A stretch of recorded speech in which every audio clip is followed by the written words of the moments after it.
Sa tuwing tayo nagkakasakit, natural lang po na pagkalinga ang ating nais makamit. Pero iba po ang kwento ng single parent na si Nanay Mela. Bukod kasi na siya'y may karamdaman na, abay nag-iisa pa. Harmless at hindi naman daw cancerous ang mga bukol na ito o kung tawagin ay lipoma. Pero papaano na lang kung ang mga bukol ay bukod sa nakakaabala na nagpapakaba pa? Teamwork. Isa lang yan sa pwede nating makuha sa pagsasagawa ng team building activities na bukod sa masaya na, matututo ka pa. Pilipinas at sa lahat ng mga manunood saan mang sulok ng mundo, good morning po! Nagbabalik pong muli ang programang magbibigay sa inyo ng pag-asa at magpapasigla sa inyong mga umaga. Dito po sa amin, laging good morning dahil good aura at good vibes ang laging hatid namin sa inyo. Sa loob ng kalahating oras, samahan niyo po kaming pag-usapan ang ilang health issues at business opportunities na dapat niyong malaman. Ako po si Susan Barlin, and this is Be Alive. Here we go.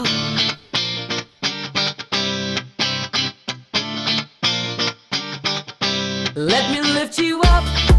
We'll go right to the top. Let the sun come up. Together we can fly. All our hearts collide. Stay here by my side. I say we jump, we fly. We reach out to the sky. And it goes on and on and on and on and on. And we go on and on and on and on. And it goes on and on and on and on and on. And we go on and on and on and on. We're gonna fly high, be alive. Yeah. We're gonna fly high, be alive. We're gonna fly high, be alive. Masakit isipin na nagpaaral ako ng mga anak. Naging nurse, nag-alaga ng ibang pasyente, ibang tao, pero andito ako, nananahimila na hindi ako naalagaan. Sa probinsya ng Rizal, nakilala namin si Nanay Mela Guangco, isang single parent. Bagamat may dalawa siyang anak, hindi niya naman kapiling ang mga ito. Mas pinili kasi ng dalawa na makipagsapalaran at mamuhay sa ibang nayon. At bukod sa pangungulila, ay matinding karamdaman din ang pinagdadaanan ni Nanay Mela. Ang pinanggalingan ng aking karamdaman ng kabataan ko sa sobra kong pagtatrabaho, naghahanap buhay ako, nasa palengke ako, doon ako nagtatrabaho sa palengke, ginagawa kong araw ang gabi para mapag-aral ko itong aking mga anak. Nung nagkaedad ako, doon ka naramdaman yung pagkahilo ko, yung fluctuating BP ko. Tapos pag nagkasalita na ako ng ganito, maya-maya lang maramdaman ko naninikip na yung noo ko. Dumating ang punto na gusto ko naghanap na ako ng doktor. Yung doktor ko sa heart center, nag-advise niya sa akin ng CT scan. Ang naging result ng CT scan ko ay meron akong lipoma. Siguro ang naging dahilan kung bakit nagkaroon ako ng mga ganong pakiramdam ko na may hilo, may pagod para ako naupo sa kandila. Niresitahan ako ng isang gamot na pampakalma. Tuwing tatanggalin ko itong pampakalma na ito, doon magpa-fluctuate ang BP, nag-shoot up ang BP ko. At isusugod na ngayon ako sa ospital. Napakahirap na meron kayong karamdaman, tapos nag-iisa kayo, yung mga anak niyo napakalayo, kahit gusto ninyong kausapin, hindi niyo magagawa. Masakit isipin na nagpaaral ako ng mga anak. Naging nurse, nag-alaga ng ibang pasyente, ibang tao, pero andito ako, nananahimila na hindi ako naalagaan. Pero tanggap kayo kasi yun ang bukasyon na pinili nila. Kaya meron akong altar dyan. Diyan po ako nagninilay, diyan po ako umiyak, diyan ako humihingi sa kanya ng awa. Ibigay niya sa akin ang iparamdam niya sa akin saan ako lalapit. Bukod sa doktor ko, saan ako lalapit, isang katanghali ang tapat. Pag akyat ko sa taas, nagbukas ako ng TV, nakita ko ngayon itong Be Alive. Nakita kita, ikaw lang nakita ko doon. It's such a wonderful gift from God to you So baka naman pwede ninyong i-share sa amin ano yung effect nung uminom na kayo ng Laminine. Ay, nung una kong nag-take ng Laminine, kasama ng aking mga maintenance, 1 week akong umiinom ng Laminine, may mga effect akong naramdaman sa katawan ko. Nung una, baliwala lang sa akin, pero nung after 2 weeks na ako at 3 weeks na akong umiinom, tumitindi na yung effect sa ulo ko. Ay, grabe siya, parang, alam mo yun, yung parang mga alay na sa isang buong ano na parang nagtakbuhan dito sa ulo ko, gumaganyan dito sa ulo ko. Pero hindi naman ako natatakot. Hindi pumasok sa ulo ko na itigil ko ang Laminine.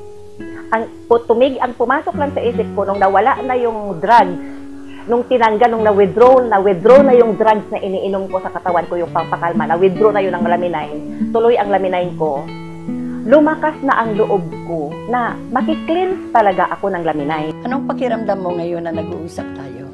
Masarap na po ang pakiramdam ko. Maligaya, I celebrate. Masaya na nakapagkwento ako. Nakapagsalita ako, nakakakilos ako, nakakatrabaho ako araw-araw, nakakapunta na ako sa negosyo ko, nakakapag-inventaryo na ako, focus. Ang isa sa the best na nakita ko sa Laminine, palulusugin pala niya ang otak mo, ang brain mo. Ang mensahe ko sa mga nanonood sa akin ngayon, ito na, totoo. Walang halong bola, walang kaplastikan. Sa madaling salita, lumakas ako, naging masaya ako ulit. Ang sa Laminine pala, paliligayahin ka niya eh. Nanay Mela, masaya po kami dito sa Forever Rich Philippines na magaling na po kayo. Saludo po kami sa inyong katatagan at sa inyo pong pagpupursige para sa mas malusog na pangangatawan. When we return, we'll find out kung ano itong sakit na tumama kay Nanay Mela. Kaya wag po kayong aalis, magbabalik po ang Be Alive.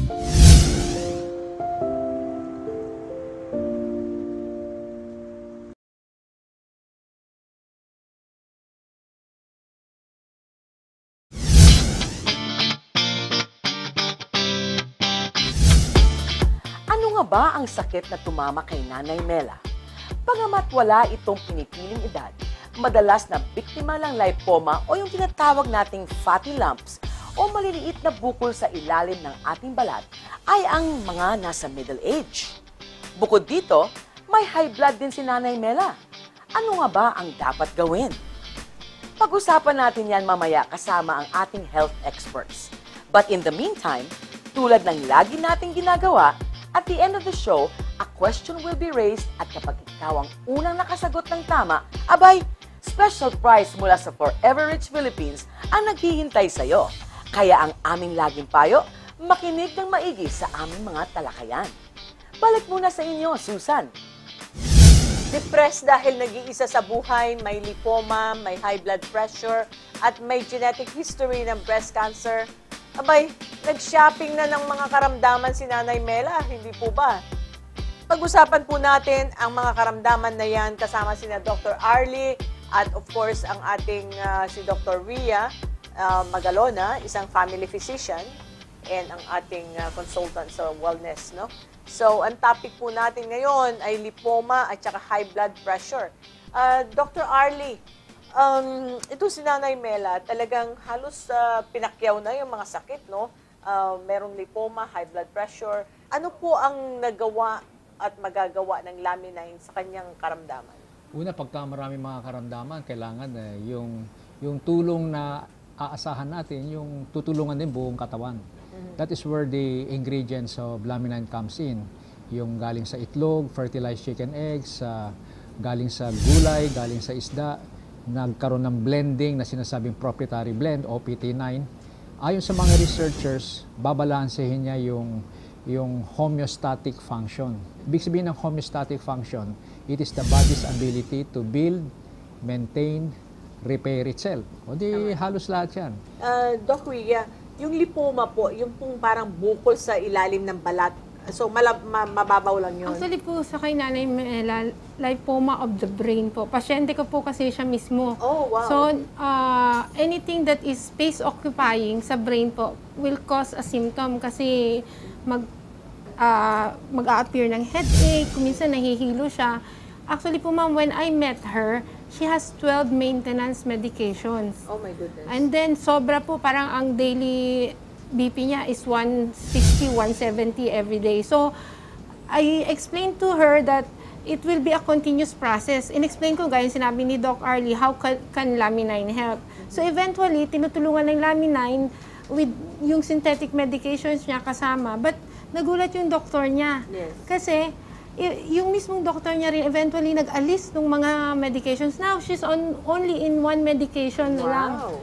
And ano po ang binigay niyo sa kanya? Anong prescribe niyo? Actually, combination, ma'am. We combined Lamine and Omega sa Okay. kanya. Kasi dun sa karamdaman na pinagdadaanan niya, kailangan ng holistic approach. Okay. No? Emotional, kasi depressed siya. We all know how Lamine works with our, Sa depression. hormones, no? Cortisol, it increases the serotonin. So, happy happy capsule, pill. no? Happy pill. And then, yung sa physical well-being niya naman po, eventually, lahat ng mga labs niya, yung symptoms niya nawala. Kaya, wala nang ibang paraan ng doktor, kundi tanggalin yung mga unnecessary medications. Ano po nangyari sa lipoma niya? So, symptoms-wise, ma'am, yung frequent headache niya nawala na. So, eventually, sinasuggest din namin siya to do additional ancillary procedure. Pero para sa kanya, nawala na yung kanyang everyday headache na hindi na niya nagagawa yung regular routine niya because of the headache po, ma'am. No? So, para yun pa lang, naibalik na namin yung kanyang life para sa kanya. At saka, you know what, ma'am, ang nangyari sa kanya, parang reversal of aging talaga. Kasi Bumata. even the hair that grows, itim na po yung tumutubo. Wow. Lahat ng Ang white. dami nating ganyan. Na Yes, parang- ma'am. So, yeah. ang maganda sa kanya, through the help of Lamine, we gave back her life, no? Yung tinatawag nating welcome to the be best alive. years To be of alive life. again, di ba? Yes, and to be alive. Yung high blood pressure, no? I know that, what's the difference of our omega with the other omegas, no? Bakit napakaganda ng resulta ng omega natin? So una yung quality ng omega fish oil. Pangalawa, tatlo yun. Omega 3, 6, 9 at the proper ratio. Pangatlo, yung quality of the oil, kinuha yun sa mga maliliit na isda, yung krill. Kasi ang na-observe sa mga studies, pag yung mga malalaking isda ang source ng omega fish oils, there is the tendency na baka they are contaminated with pollution like lead, mercury, because of the size of their bodies. Meron omega 3, 6, 9, that's for cholesterol. Because blockade of the arteries leads to cardiovascular events. Number 2 is the pumping power of the heart, which is the CoQ10.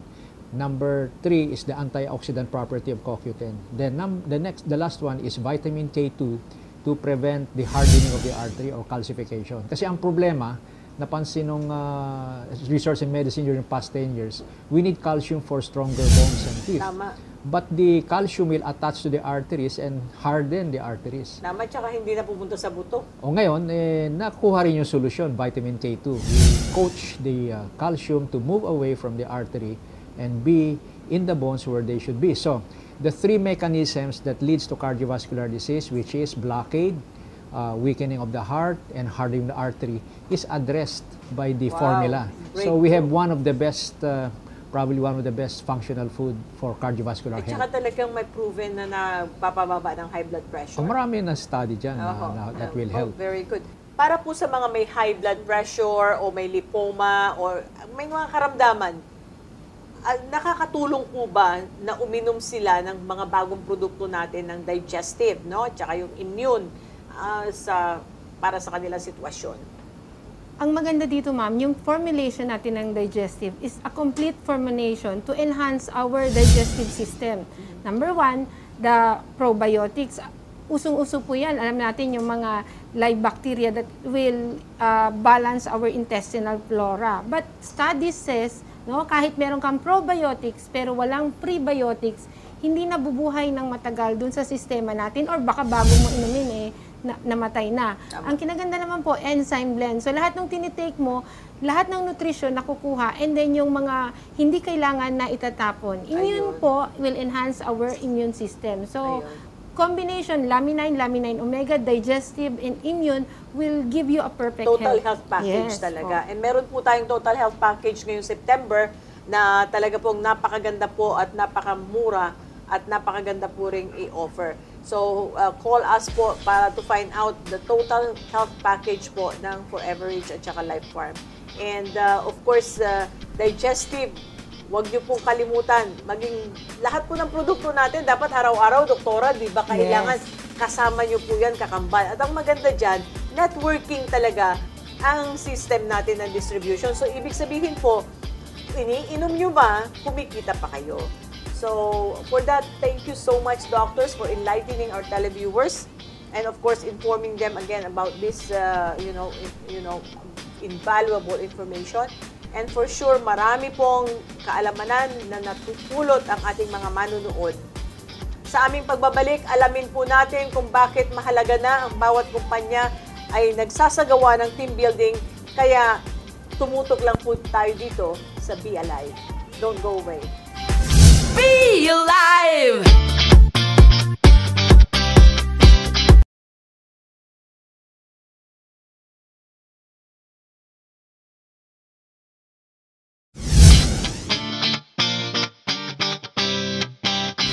Parang isang pamilya, sama-sama sa hirap man o sa ginhawa.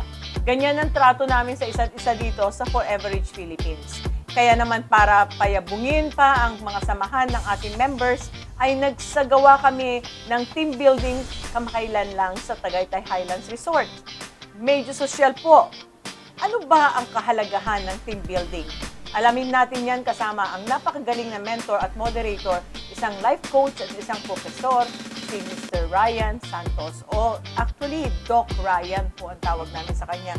So Doc Ryan, napakaganda talaga nung nangyari sa Tagaytay Highlands sa team building na ginawa natin, no? Okay. So, pwede pong pakipaliwanag sa ating mga manunood kung ano po ang kahalagahan ng team building. At ang team building po ay, just like it was explained, it is an ongoing process which help a work organization not just to reach their common goal, but also to have a cohesive unit. Ayun. Ano po yung cohesive unit na tinatawag? Yun yung unified sila sa kanilang ginagawa. Ayun. Okay. May mga goals ang team building. Kailangan niya, okay, meron una is alamin kung ano yung role ng bawat isa. Kasi baka maaari itong maligaw sila sa kanilang ginagawa. Alamin natin ano ba yung role nila. Pangalawa, we will know how to solve the problem. Malalaman natin kung ano ba yung problema. So, ma-identify natin kung paano isolve yung problema. Pangatlo, meron din tinatawag nating interpersonal relationship. Sila ba ay magkakaugnay? Sila ba ay nagwo-work towards a certain goal? Common goal. Yes. That's why yung panghuli is goal setting. Ayun. Okay. Yun sa una pa lang, yung goal setting, malalaman na natin. Kaya importante is alam natin kung ano yung mission, vision, objectives ng isang company. Ayun, tama. Bakit? Kasi ganito po yan, ma'am. At parang yung Pareto law na tinatawag natin, 80-20 principle. This is the law of nature, no? 80% ng time natin na nakukonsume sa buong maghapon ay nasasayang. Tama. 20% nung ginagawa natin sa maghapon, yun lang yung importanteng ginawa. Tama. Okay. Now, nakakahiya kasi na sabihin o malaman na hindi pala alam nung isang empleyado yung mission, vision, objectives ng isang company. Now, knowing the mission, vision, and objectives of the company, alam mo kung saan ka tutungo. Tama. Ngayon, iba naman yung galaw ng bawat isa. Okay. Kung mag-isa ka lang, ang galaw mo ay iisang direksyon. Pero kung alam mo kung saan ka pupunta, iisa lang yung direksyon ng buong grupo. Okay. So, Doc, yung sa Tagaytay Highlands, napakaganda nung topic nyo. Pwede nyo po bang bigyan ang ating manonood ng brief example nung tinuro nyo noon sa Tagaytay Highlands? Oh, wow. Ang topic ko po kasi noon is all about attitude. Oo, tama. Okay. Sabi po kasi ni John Maxwell, the attitude is the speaker of the present and the prophet of the future. Tama. Siya yung magsasabi kung ano yung future natin. Kung we have a good attitude, then we will have a good future. If we have a bad attitude, then we have also a bad future. Tama. And we have to know, and we have to accept that we are the problem and we are the The solution. solution. Tama. Yes. Kasi yung ibang mga tao, lalo na sa networking, napaka-importante na I'm sure you will agree with me Opo. that people are going to they have the right attitude. Yes. Kasi ikaw yung boss mo eh. Wala kang boss dito, di ba? Opo. Yung kumpanya, hindi ka naman sinusweldohan. Yes. So, para kang negosyante na nagtatrabaho para sa sarili mo. Yes. So, pwede mong gamitin yan na, bakit ako magtatrabaho? Hindi naman ako swelduhan. Pero hindi mo alam na pag hindi ka nagtrabaho, hindi ka naman kikita. Yes. So, ikaw ang lugi. So, Yes. the right attitude, understanding it is very important. Tama po ba? Yes, ma'am. That's why I salute the FRPI, yung Forever Rich Philippines Incorporated, dahil they invest on people. Because I believe also that just like the building, if we invest on people, we are building a deeper or stronger foundation. And if we invest on these people, now, it's like a building, no? The deeper the foundation, it is unshakable. Tama. That is how I salute Ma'am Susan, Barlin. Okay. That's why I shared also that we need to be careful, especially of our thoughts. Sa isip mo pa lang, may nangyayari na. Tama. Mag-ingat ka sa iyong iniisip sapagkat ito ay iyong masasabi. Okay. Tama. Mag-ingat ka sa iyong mga sinasabi sapagkat ito ay iyong magagawa. Tama. Mag-ingat ka rin sa iyong ginagawa sapagkat ito ay iyong magiging kagawian. Tama. Mag-ingat ka sa iyong mga kagawian sapagkat ito ay iyong magiging pagkatao. Tama. At mag-ingat ka sa iyong pagkatao sapagkat ito'y iyong magiging kapalaran. Tama, tama. Very well said. Very well said. Unbelievable po yung binigay ni Doc Ryan na seminar sa ating ano. Ano po ang message nyo sa ating mga televiewers? Yes, ma'am. Sa palagay ko, what they need to do is to find first the right company. Sa industriya po ng network marketing, marami pong lumalabas. Meron pong mga scam at merong legitimate network marketing. The first thing we should do is to find the right company. Second thing you need to do is to invest on the right company. Third thing is to invest on your people. Tama. Network marketing, sabi ni Robert Kiyosaki, you need to train your people. Tama. Okay? Because it has already its own system. Tama. All we need to do is to develop our people. Tama. And I believe also in the Philippines, we should join FRPI, Forever Rich Philippines. Matagal na po akong wala sa industriya ng network marketing. Meron akong sariling company. And hindi ho ako sumali sa kahit anumang kumpanya. Iba-ibang kumpanya nag-offer sa akin, maganda, may kotse, may pera, may milyon. Pero ang Forever Rich Philippines po, wala hong offer sa akin. Pero dito po, nakita ko yung aking home. Because I found the right company, I found the right people behind, I found the right product, I found the right opportunity, and all I need to do is to develop my people. Very good. Very well said. Well, thank you very much, Doc Ryan, for being with us today. At salamat din po sa pagpa-facilitate ng ating team building activities sa Tagaytay Highlands. Now, I am very blessed because I know that you can help our people because tama po ang sabi ni Doc Ryan, Forever Rich Philippines, hindi po kami nag-o-offer sa mga leaders, pero kung naghahanap po kayo ng pamilya at naghahanap kayo ng nanay, dito po sa ating kumpanya, meron po kayong nanay, si Susan Barlin. At kasama niyo po ang ating mga leaders. Team building had enhanced the confidence, the productivity, the communication skills, at energize ang bawat employee o members po. Ilan lang yan sa mga benepisyong hatid ng pagkakaroon ng team building activities. Kaya marapat lang po na ito ay regular na isinasagawa ng bawat organisasyon, kumpanya o anumang samahan. At dito po sa Forever Rich Philippines, we care for you and we really care for our members. Kapakanan niyo po ang aming inaalagaan. We still have more to offer, kaya wag po kayong maglilipat ng channel. We'll be right back don't go away. Be alive!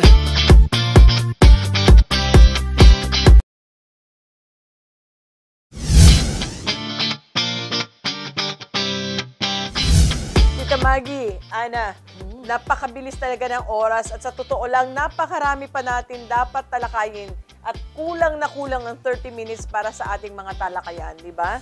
Oo nga, Miss Susan. Pero the good thing is, in a short period of time, marami tayong nalaman at natutunan. At pumukaw sa atensyon ko po itong lipoma at high blood pressure, no? Kasi itong high blood pressure para Miss Susan, tsaka Tita Maggie, very serious pala ito, no? Kasi ito yung nag-uumpisa, nagsastroke ka, nagkakaroon ka ng kidney failure, kung ano-ano. Ay, totoo talaga yan. Pero ang nakita kong solusyon dyan, yung talagang kailangan natin mag-laminin talaga. At saka healthy lifestyle. Healthy lifestyle, tsaka omega, tsaka yung bago natin mga produkto, no? Yung digestive, tsaka immune, no? Yes. Exactly, Ana. You know what I've noticed naman? Yung mga benefits na hatid ng team building, maganda yun. You know, we should have that more often or once in a while. Kasi dito sa team building, you know, we bond with each other. That's right. Saka nawawalang mga barriers sa pagitan ng bawat individual. Or kumbaga, yung pagiging ilang mo sa kasamahan mo, nawawala yun because you get a chance to really participate and work as a team, tita, no? Yes. Kaya yun ang maganda sa atin, Miss Susan, no? We all work as a team, di ba? True. And for all our televiewers, huwag na kayo mag-atubili pa, mag-join na kayo sa Forever Rich Philippines. Bukod sa lehitimo na kami, aba, nagmamahalan pa kami ng todo dito. Chup, chup, chup. Chup, chup, chup. Alright. Eto na, Miss Susan, ha? Here we go. Our question for today is, who is the CEO and owner of Forever Rich Philippines? Kapag kayo po ang unang makasagot nito, you'll get a special prize from Forever Rich Philippines. And here are the choices. Letter A, si Susan Barlin. Letter B, Maggie de la Riva. Or letter C, si Ana Rivera. I-text nyo lang po ang inyong sagot sa numbers na inyong nakikita sa TV screen natin. Diyan na po muna magtatapos ang kalahating oras nating pagsama-sama. See you again next Thursday from 8:30 to 9 p.m. At saka po may replays po kami tuwing linggo, 3:30 p.m. to 4 p.m. Should you have questions or comments, feel free to phone us sa numbers below or visit us at 1504 Galleria Corporate Tower, EDSA Corner, Ortigas, Pasig City. I am Ana Rivera. And before we end, I want to share this quotation from Helen Keller. Alone we can do so little. Together we can do so much. I'm Maggie de la Riva. I'm Susan Barlin at ang aming laging paalala, stay healthy, live wealthy, and be alive!